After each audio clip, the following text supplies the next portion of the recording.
근데 여러분들 생각을 해보세요. 우리가 매번 할 때마다 지금 뭐 REQ 썼다가 RESP 썼다가 쓰기가 너무 귀찮아요. 그래서 어떤 걸 도입할 거냐면 RQ 객체라는 걸 도입을 할 겁니다. 그 전에 일단 RQ가 왜 필요한지를 설명을 드릴게요. 우리가 다뤄야 될 게 일단 요런 녀석들이거든요. 지금 이제 요 아래키 그리고 리스폰스 리퀘스트랑 리스폰스를 우리가 다루고 있어요. 그럼 여러분들이 지금 리퀘스트랑 리스폰스를 써야 되는데 어쩔 때는 얘를 써야 되고 어쩔 때는 얘를 써야 되고 그리고 그 HTTP 서블렛 클래스 안에는 여러가지 객체들이 굉장히 많이 있습니다. 뭐 라이터도 있고 세션도 있고 굉장히 우리가 이거를 많이 써야 되는 건데 그러면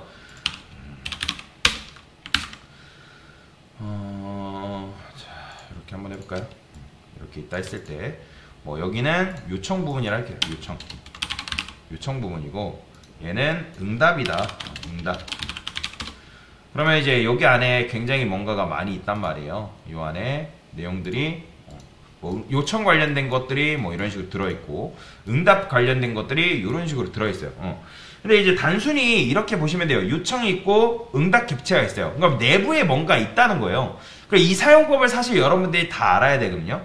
그러면 여러분들이 이제 여기에도 접근을 해야 되고 여기도 접근해서 갖다 써야 되고 해야 돼요. 실제로. 그러면 여러분들이 이거를 자주 해야 한다고 하면 차라리 걔네들을 통합적으로 조종할 수 있는 리모컨 하나를 만들고 걔네랑 통신하는 게 굉장히 편해요. 왜냐면 여러분들이 할 때마다 서블릿 만들 때마다 얘네 또 만들고 또 만들고 또 만들고 하는 거는 굉장히 번거롭다는 거예요. 그래서 저는 여기에다가 여기에다가 이거 잠깐 자를게요. 요 파란 박스 있죠? 파란 박스 요 녀석. 여기다가 뭐 할 거냐면 자주 사용되는 것들 있죠. 자주 사용되는 거. 그래서 자주 사용하는 것들을 묶어서 객체로 여기다가 만들 거예요. 객체로. 자주 사용하는 것들을 객체로 만들어 가지고 그러니까 여기에는 조금 편리하고 쉬운 기능들을 여기다가 넣는 거죠. 그러면 그래서 무슨 말이냐 결론적으로 이 RQ라는 걸 사용하는 게 낫다라는 거예요. 그러니까 여러분들이 사실 직접 해도 돼요. 직접 해도 되고 걔를 조금 더 편리하게 만든 버전을 써도 된다는 거예요. 그러니까 이게 제 강사 설명이 정답이다라고 말할 수는 없어요. 근데 여러분들이 좀 더 편하게 접근하기 위해서 도입을 하는 건데 그래서 RQ를 도입을 할 거다. 그래서 이거 만드는 게 힘들다 하신 분들은 그냥 저랑 똑같이 만드시면 됩니다. 어차피 이거 만들고 나서 패키지 정리를 할 거예요. 그렇기 때문에 일단은 강사 거 그냥 따라 만든다고 생각하시면 됩니다. 여기다가 RQ라고 클래스를 도입을 할 거예요. 자, 이 상태에서 여러분들이 뭐 Alt 누르고 뭐 좌 이런 식으로 누르면 이렇게 돌아와요. 이렇게 탭을 왔다 갔다 할 수가 있어요. 그 다음에 자, 이 상태에서 저는 컨트롤 1 말고 Alt 인설트 컨스트럭트라고 있죠. Alt 인설트 누르면 이렇게 생성자도 만들 수가 있어요. 엔터. 여기다가 요거 그대로 복사할게요. 요거 복사해서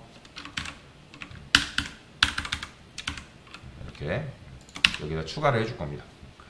그 다음에 여기서 어떻게 하냐면 this REQ는 REQ다. this REQ는 REQ다. 그 다음에 근데 이제 요게 지금 없기 때문에 추가를 해줘야 돼요.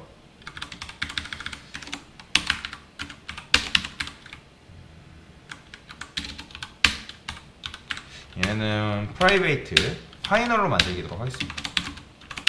이렇게 파이널 프라이베이트 RESP 컨트롤 에드 컨스트럭트 파스트 파라미터. 그 다음에 여기도 this RESP 이렇게 만들어주면 돼요. 파이널을 붙이게 되면 이게 이제 필수적으로 해주셔야 돼요. 요게 필수예요. 그냥 프라이베이트면 퍼블릭으로 만들면 굳이 이걸 필수로 안 해도 되는데 파이널로 하게 되면 얘가 필수다라고 생각하시면 됩니다. 일단 아니면 여러분들이 요거 없다 치면 그냥 요 상태에서 그냥 Alt 인서트 누르고 컨스트럭터 하면 이렇게 두 개 체크되는데 알아서 만들어줘요. 크게 걱정할 건 없습니다. 파이널 붙은 거는 그리고 지금 신경 안 써도 상관없어요. 알아서 만들어주기 때문에 그 다음에 여기다가 이것도 있나 모르겠네요. 오버라이드 메서드. 요거까지는 없다.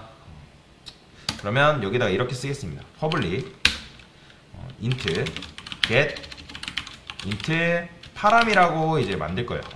자, 이건 느낌이 가지 않나요? 이게 뭐예요? 내가 정수인 파라미터를 가져오겠다라는 거예요. 그러면 기본적으로 여러분들 파라미터는 뭐가 있다 했죠? 파람 네임이 있고 파람 밸류가 있다고 말씀을 드렸잖아요. 그죠? 그러니까 여러분들이 이제 우리가 방금 구구단 했을 때 어떻게 입력받았어요? 단 한 다음에 뭐 여기 5 지금 이게 바로 파람 네임이에요. 파람 네임. 그리고 파람 밸류. 그 다음에 리미트 했을 때 얘도 파람 네임, 얘가 파람 네임이고 그 다음에 파람 밸류예요. 그래서 파라미터는 실제로 이름과 그러니까 네임과 밸류로 이렇게 나눠져 있다고 보시면 돼요. 그래서 여기다가 저는 스트링. 왜냐면 파람 네임은 문장이잖아요. 파람 네임 받을 거고 int 디폴트 밸류라고 쓰겠습니다. 왜 디폴트 밸류를 쓰냐면 파람 밸류가 안 들어올 수도 있는 거니까. 그래서 dfault죠. 이렇게 두 개를 받을 겁니다. 그다음에 스트링 밸류에다가 req get 파라미터 그다음에 파람 네임 넣어주면 되겠죠. 이런 식으로. 그래서 밸류가 없을 수 있으니까 만약에 이 밸류가 널이다. 그러니까 존재하지 않는다. 없으면 어떻게? 리턴 그냥 파란 밸류, 디폴트 밸류를 넘겨주는 방식으로 접근을 할 거예요. 그러니까 여러분들 그러면 얘가 너를 리턴하는 걸 도대체 어떻게 알 수 있냐 궁금할 수 있죠. 그러면 어떻게 하냐면 검색을 해보는 거예요. 자, 참고로 여러분들 검색이 나쁜 게 아니라고 말씀을 드렸죠. 여기다가 자카르타 그냥 요거를 복사합시다. 어디 있어? 요거 있죠? 요거 리퀘스트 요거 그대로 복사해서 검색을 해보는 거죠. 그러면 이제 이렇게 사람들이 올려놓은 게 있어요. 사람들이 아니라 이거는 공식 문서인데 스트링 이 메서드를 종합적으로 모아놓은 게 있거든요. get 파라미터 안 나오나? 나올 텐데 파라미터 하면 여기 보시면 여기 있죠? 보시면 이제 밸류가 있으면 요청이 들어오면 스트링을 이제 반환해주고 또는 너를 이제 반환해준다 라고 이제 이런 식으로 문서에 나와 있어요. 이거 공식 문서입니다. 참고로. 그러니까 이걸 이제 보고 나서 얘가 스트링 아니면 일단 너를 리턴한다고 나오기 때문에 이걸 이제 참고를 하시면 된다. 그러니까 그래서 제가 예전에 말씀드렸을 거예요. 영어 잘하는 사람이 그래서 코딩도 잘한다. 왜 그러니까 무조건 이제 뭐 그게 무조건 참은 아니지만 그래도 웬만하면 잘합니다. 왜냐면 이제 해석을 할 수 있기 때문에. 궁금하면 여러분들 찾아봐야겠죠. 공식 문서는 거의 대부분이 다 영어로 되어 있어요. 자, 여튼간에 뭐 이렇게 이제 지금 이렇게 만들었는데 이제 뭐 해야 돼요? 리턴. 저는 인티저 파스인트 해가지고 밸류를 이렇게 넘겨줄 겁니다. 왜 형변환 해줘요? 얘는 지금 문장으로 들어오기 때문에 형변환을 해서 넘겨줘야겠죠. 근데 이렇게까지만 하시면 사실 약간 부족해요. 고객이 어떻게 입력할 수도 있는 거예요? 고객이 이제 만약에 입력을 해요. 구구단이라고 얘기를 들읍시다. 구구단을 이렇게 하고 단은 4 한 다음에 4만 입력하는 게 아니라 4단으로 입력할 수 있잖아요. 그래서 이렇게 입력을 해버리면 이제 이게 예외이기 때문에 프로그램이 아예 멈춰버려요. 그래서 저는 어떻게 할 거냐면 얘를 그냥 리턴하는 게 아니라 트라이 캐치로 묶을 겁니다. 트라이 캐치. 트라이 캐치가 뭔지 아시죠? 여러분들? 여기다가 올바르게 성공하면 고객이 제대로 입력하면 얘를 리턴해주면 되는 거고 그게 아니다. 그러면 넘버 포맷 입세션이라고 이제 정수를 요구하는 예외 규정이 뜨거든요. 그러면 여기다가 리턴 그냥 디폴트 밸류를 이렇게 리턴을 해주도록 하겠습니다. 그래서 여기까지 하면 되는 건데 여기까지 하면 되는 거예요. 그래서 만약에 여러분들이 숫자를 파싱하다가 이제 요렇게 이제 분리를 시키는 걸 데이터 파싱이라 한단 말이에요. 그러면 파싱을 하다가 정수가 아닌 경우에는 그냥 디폴트 밸류를 우리가 설정을 해놓고 그 디폴트 밸류를 넘겨주는 거예요. 이해되시나요? 자, 그 다음에 여기다가는 퍼블릭 보이드 어펜드 바디라고 하나 또 만들게요. 어펜드 바디. 자, 얘는 뭐 하는 걸까요? 얘는 그냥 RESP 우리가 계속 쓰기 귀찮으니까 어펜드 str 이렇게 넘겨주는 거죠. 이렇게 이렇게 빨간 줄 뜨는 게 있어요. 이거는 내가 딱히 잘못한 건 없는데 빨간 줄 뜨는 게 있어요. 그러면 그건 어떻게 하냐, 컨트롤 1 누르면 얘가 알아서 해결책을 제시해 줍니다. 여기 보시면 add exception 말고 surrounded with try catch 이거 클릭하시면 돼요. 그러면 오류가 사라져요. 그래서 try catch를 무조건 해야 하는 경우가 있어요. 그럴 때는 그냥 이런 식으로 해주시면 된다. 그래서 이 throw new runtime exception이라는 건 뭐냐면 얘 같은 경우는 프로그램 꺼지면 바로 꺼진단 말이에요. 근데 내가 문제가 발생해도 그냥 지나가게 할 거면은 없애도 크게 상관은 없어요. 그건 여러분들이 선택이다. 그런데 저는 그냥 둘게요. 그 다음에 또 이제 인코딩도 사실 필요하죠. 인코딩도 우리가 굳이 여기서 계속 만들 필요가 있을까요? 없죠. 그래서 저는 RQ한테 이런 식으로 만들겠습니다. 이렇게. 근데 얘도 이렇게 오류나죠? 그럼 컨트롤 눌러서 서라운드 위드 트라이 캐치 그냥 추가해 주시면 됩니다. 자, 이렇게 해주면 끝나요. 제가 예전에 이제 말씀드렸을 거예요. 위험한 일 생기면 트라이 캐치로 감싸라. 사실 안 감싸도 되고 감싸야 되는 게 있어요. 무조건 트라이 캐치로 감싸는 게 아니라, 그래서 몇몇 녀석들은 이게 이제 필수거든요. 그래서 그거는 인텔리제이 IDE가 알아서 판단을 해서 설정을 해줍니다. 그래서 여러분들이 오류나는 거 있잖아요. 컨트롤 눌러보면 다 얘기를 해주니까 그건 참고하시면 되고요.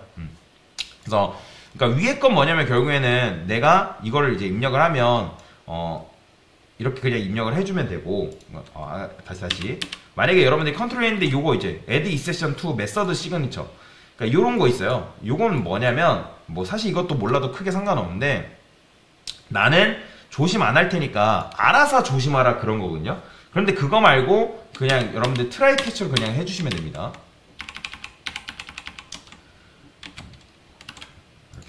이렇게 해주면 돼요. 그러면 한번 잘 되는지 볼까요? 자, 원래는 우리가 아까 아무것도 안 넣게 되면 어떻게 됐어요? 일단 재시작해 볼게요. 요거 혹시 모르니까. 자, 우리가 이제 구구단 해가지고 리미트 값을 그냥 입력을 안 했었잖아요. 그죠? 이해되시나요? 뭔 말인지? 5를 지금 이제 입력을 할 건데 만약에 입력을 안 해요. 제가 단만 입력해 볼게요. 단은 0 입력해 봐야겠다. 아이고. 단은 자동화성 때문에. 자, 여기다가 inf string 얘를 지금 이제 이렇게 되어 있는데 이걸 좀 변형을 해줘야겠죠. 구구단 서밋릿을 이제 우리가 이렇게 만들어놨기 때문에 구구단 그쵸. 이제 여기서 지금 이렇게 받아오는 걸 떠나서 RQ를 우리가 지금 도입을 했잖아요. 그쵸? RQ를 도입을 했기 때문에 여기다가 이렇게 써볼게요. 이제 이렇게 쓰면 됩니다. 굳이 이렇게 쓰지 않고, 그 다음에 얘도 RQ, 그 다음에 RQ 객체를 사실 만들어 놓고 실행을 해야겠죠. new RQ랑 RESP 넘겨줘야 되고, 자, 그 다음에 여기서는 이제 어떻게 하면 되는 거예요? 굳이 이렇게 안 해도 됩니다. RQ에서 get int param에서 자, 단 넘겨주시고, 자, 디폴트 밸류 0 둘게요. 그 다음에 얘도 RQ get int param에서 리미트 그 다음에 0. 그러니까 이게 들어오지 않으면 내가 0 넘겨주겠다라는 의미예요. 그런 이제 의미라고 생각하시면 된다라고 보시면 되겠죠. 됐나? 자, 그러면 실행해 볼게요. 다시 재실행해 보겠습니다. 얘죠. 자, 구구단. 그 다음에 아까 단은 입력을 안 해볼게요. 0단 나오는 거 보이죠? 0단. 자, 5 입력해볼게요. 그러면 5단 나오는 거고. 그 다음에 리미트를 또 입력을 안 해볼게요. 여기다가 리미트. 그러면 당연히 이제 안 나오죠. 그러면 4 입력하면 4단이 4 곱해진 결과가 나오는 거고. 근데 지금 여기서 이제 RS 했기 때문에 얘는 이렇게 바꿔줄게요. 이렇게 하지 말고 아까 했던 것처럼 합시다. 원래대로. 굳이 뭐 번거롭게 굳이 이렇게 해줄 필요는 없고 이런 식으로. 그러면 이렇게 나오는 거예요. 그래서 이런 식으로 처리를 하면 된다라고 보시면 되겠습니다. 지금 뭐예요? RQ를 도입을 하고 뭐 했죠? RQ를 도입을 하고 이게 지금 이렇게 요청을 받으면 원래는 기존에 입력을 안 해주면 프로그램이 터졌는데 프로그램이 터지지 말고 디폴트 밸류를 넣어준 거고, 그 다음에 얘도 입력이 안 되면 디폴트 밸류를 넣어주게끔 만든 거죠. 당연히 0이기 때문에 0은 이제 곱해진 결과가 없기 때문에 안 나오겠죠. 그래서 이런 식으로 처리를 했다. 이게 좀 더 나은 거잖아요, 고객 입장에서. 그쵸?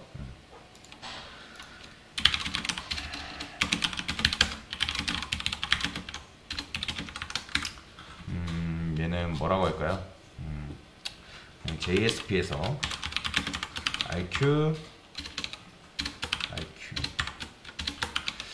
JSP가 말고, 그래서 RQ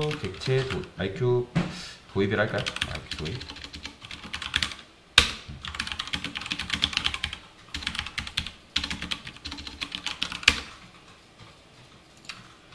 네, 됐습니다.